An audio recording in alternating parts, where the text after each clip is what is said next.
కాల్చినట్టు కాల్చి చంపగలను, కానీ చంపను. ఈ వారం రోజుల్లో నువ్వు బెజవాడ వదిలి పారిపోయేలా చేస్తాను. ముష్టివాడు ఎక్కడ అన్నం దొరుకుతుందో వెతికినట్టు, ఎక్కడ రక్షణ దొరుకుతుందో వెతుక్కుంటూ పరిగెత్తేలా చేస్తాను. ఇది నిజం. కొండ మీద ఉన్న అమ్మ మీద ఒట్టు, రక్త పచ్చిన నాన్న మీద ఒట్టు. 7 రోజులు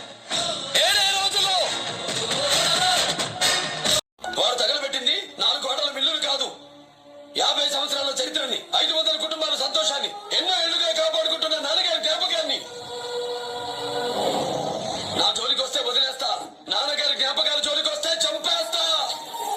నేను చేసే పనికి క్వశ్చన్ మార్క్ ఉండదు, ఫుల్ స్టాప్ తప్ప. వాడిని చంపి తీరుతా.